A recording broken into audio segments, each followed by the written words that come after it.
folks, in New York City, the federal trial of Sean Diddy Combs has officially begun. That's right.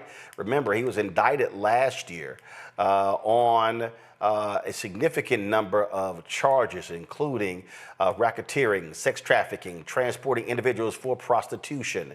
Judge Arun Subramanian and the prosecution and the defense all, of course, made it clear during jury selection today what the stakes were. It was again, a huge day. There were a couple of times that Diddy actually turned down a plea bargain from prosecutors as recently as Friday. 150 potential jurors were questioned to determine their qualifications to serve. 4 accusers, including R&B singer Cassie Ventura, are expected to testify. Cassie has stated that she will use her real name in court. Sean Combs maintains that all sexual encounters were consensual. His legal team argues that he is the target of unfair prosecution and racial bias. Opening statements are scheduled for next week, and the trial is expected to last at least 8 weeks. If convicted, Diddy could face life in prison. I want to go to my panel. Dr. Julianne Malveaux, economist, president emerita, Bennett College, author of Surviving and Thriving, 365 Facts in Black Economic History. Joining us from D.C., Dr. Omekongo Dibinga Sr., professorial lecturer, School of International Service, American University, author of Lies About Black People, How to Combat Racism, out of D.C. Glad to have you. Look, here's the thing here, Julianne, when you talk about this. First of all, it's shocking that this has moved this fast.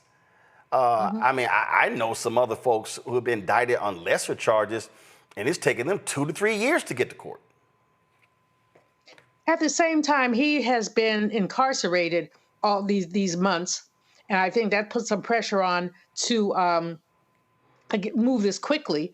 But to be honest with you, Roland, I hate to say I don't care. I do care, but it's not with the idiot in the house that enslaved people built. This is not number one on my list of priorities. I feel badly for the brother, but it seems like he did a whole lot of dirt. And hey, let the chips fall where they may. Well, it's not a question of Omekongo of what's number one on the list. I mean, the reality is, even with Trump being in the White House, I mean, life still goes on. There are going to be trials, there are going to be arrests, there are going to be all sorts of different things going on. And the reality is, this is a huge story. You're talking about one of the most impactful figures in hip-hop music in the last 25 plus years, not just music, but also in fashion and so many different areas. You know, Sean Combs impacted the careers of a lot of people. This is a major, major trial. This is huge, and it's important for the country. It's important for the rule of law and all of that stuff, of course. But it's really important for our community. This is, you know, coming after the R. Kelly trial. This is another opportunity for people in our community who have done terrible things against members of our community, particularly Black women and young Black women, young Black men and boys, possibly boys as well. I don't know. We'll find out with this trial. Who have done terrible things by our community and have been allowed to get a pass, literally rolling for decades. We blasted their music. They rose to the top of society, soundtracks and deals, Pepsi, you know, commercial deals, all of these things. Diddy was on top of all of that. He was the untouchable star. And he got off of other charges, you know, the gun possession thing, you know, all these other types of things. And this is an opportunity, hoping that everything goes smoothly in terms of the people are able to testify, get their stories out, are not harassed, you know, intimidated, and so on and so forth. I think there's a lot of other guys in the industry who are probably shaking in their boots right now as this trial's getting to start. But we need to use this as a moment for us who are in hip hop, who are quote unquote elders in hip hop, to make sure that we're using this as an example to take control of this industry, to make sure that we're setting an example for future generations of artists as well as listeners of hip hop to know that they'll be protected and respected. Maybe not so much in the lyrics. Hopefully that can change too, but at least in these physical spaces, because so much has gone on in our community. I was listening to LL Cool J's Big Ol' Butt came on the other day.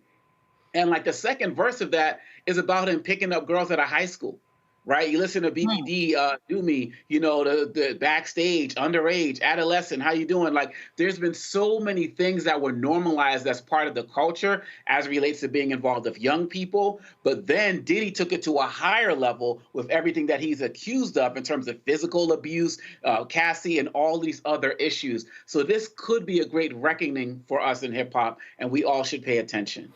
This is the New York Times story here. It said many of the potential jurors said they had been exposed to the case on television at the gym through water cooler talk among coworkers via a comedian making jokes on Instagram. That exposure was not necessarily disqualifying as long as the potential jurors, who are not being identified by name, said they could decide the case based only on the evidence they saw in court. Quote, "You understand that Mr. Combs is presumed innocent," the judge asked one potential juror, who said she had heard about the case on the radio and had been aware of Mr. Combs' music and celebrity since the 1990s. Absolutely. At one particular point, one of the jurors asked the judge for a restroom break, and the judge, it says, the judge expressed hesitance. Mr. Combs spoke up briefly. "I'm sorry, Your Honor, I'm a little nervous today." Those were the only words it was quoted as speaking today. And then regarding the Cassie tape, one potential juror said, quote, "It was upsetting to watch, but I don't know the full story." You see here, some of the questions were more tailored to the case. Did potential jurors have experiences with artists in the hip hop community that could jeopardize their impartiality? How about allegations surrounding commercial sex workers, which is a core part of the government's case? And see, right there, that really, and this is the thing that it's going to be very interesting to see how this case unfolds and how the prosecution chooses to proceed. As I said, Julian, Sean Combs turned down on a couple of occasions a plea deal from prosecutors. And you have commercial sex workers. That's what they do for a living. So it's going to be very interesting to see how the prosecution lays this case out, saying that this somehow was illegal that took place when they're in the business of sex. You know, I have to rethink my earlier answer and yield to Omakongo's greater wisdom in terms of contextualizing this, contextualizing essentially what this has meant. And whether they're sex workers or not, they don't deserve to be beaten. They don't deserve to be imprisoned. And the notion that it's young girls, it's not grown women, as Cassie is, but it's young girls that this man has preyed on. So, I mean, I think I'm just impatient with this because there's so many, to me, there's just so many other things going on. So my patience is thin. But at the same time, I do think that the way that this case plays out will say a lot about our culture. The other thing that I think is important, as you point out, Roland, is that the federal government has now thrown the sex work thing in there. No matter what happens, and he's turning down a plea deal, A, maybe because he thinks he's going to get off, but B, perhaps because he thinks that without even with a plea deal, he'll spend 20 years in jail. He's going to spend 20 years in jail. This is a relatively young man in his 50s who will spend the rest of his life in jail. But I do think that there's a whole lot going on here that we need to deal with in terms of in terms of how this plays out. Again, I will start by saying I am impatient with this, and so many other things happening, but this is very important. So, Omakongo, thank you for recontextualizing that for me. Omakongo, he's 55 years old, and the reality is when you look at this particular case here, listen, it is going to expose a lot of people to the underbelly of Hollywood and the music industry. And just for people just to understand context, because this is the mistake that a lot of people make, and I need people to be very mindful of this when people are having these conversations. I don't want people to somehow operate from a state of mind that, oh my God, look at this here. Look at what's going on here with Diddy and these what is called freak-off parties. This is the exact same New York Times. Former Abercrombie CEO ruled unfit to stand trial for sex trafficking. Michael S. Jeffries had been accused of luring male models to secret sex parties. He has dementia, and a judge ruled him to be mentally incompetent. And he's the former CEO of Abercrombie and Fitch. And of course, he's 80 years old. He was indicted in October. He was indicted in October on charges that from 2008 to 2015, he coerced dozens of men into sex with him, using his position as the clothing retailer's chief executive to sexually exploit models who were motivated to advance their careers. He had pleaded not guilty, and it says working with his romantic partner, Matthew Smith, and a third person, James Jacobson, Mr. Jeffries lured the men to secret sex parties with the possibility that they'd receive modeling jobs. Federal prosecutors said Mr. Smith and Mr. Jacobson have also been charged with sex trafficking, and like Mr. Jeffries, have pleaded not guilty. According to prosecutors, the men that Mr. Jeffries and his co-defendants coerced were not allowed to leave the sex parties, along with being forced into sex. They were made to consume alcohol, drugs, and Viagra. The charges echo claims made in the class action lawsuit brought against Abercrombie in 2023 and reported on in a BBC investigation. And I'm reading that because, again, what often happens when these cases, people, oh my God, look at this here. Oh, this is bringing black people down. Now, here's a white man who was 80 years old, who was accused of essentially the exact same thing. And so I need people to understand that this is not an indictment on black people. This is not an indictment on hip hop. This is not an indictment on music. This is literally the entertainment industry. And we've seen stories like this, Hollywood, music, fashion, across the board. Yeah, I'll be honest. When the Me Too movement started to really pick up, Weinstein and Cosby and so on and so forth, I was actually very dismayed at the fact that I felt like hip hop got a pass.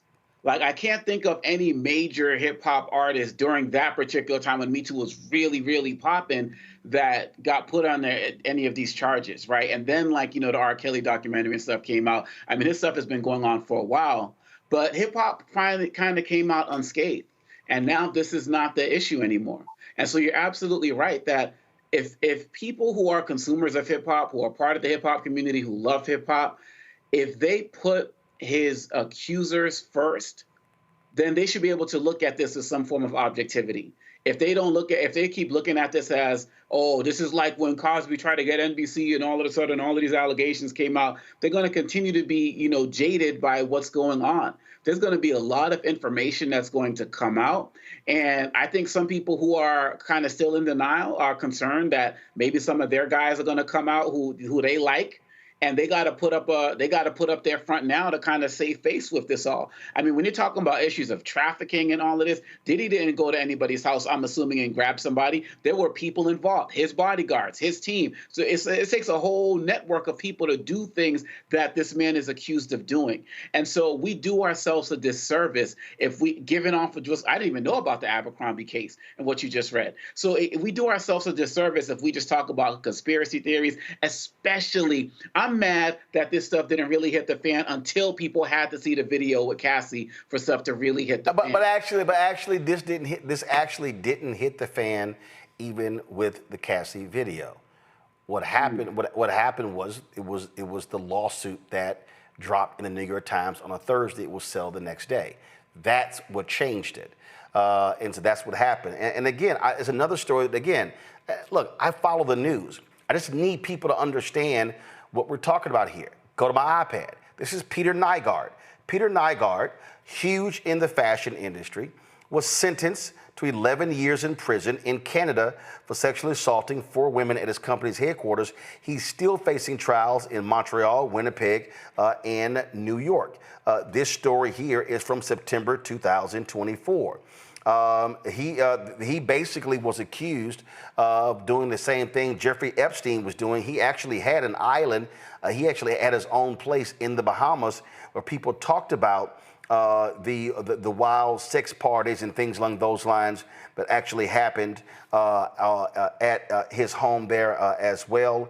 And again, when you see this story here, the prosecutor in Canada said Peter Nygaard is a sexual predator. He is also a Canadian success story gone wrong. Nygaard, 83 years old, and again, convicted, and is still facing trials in Canada and the United States. And so so let me be real clear for people who are watching and listening.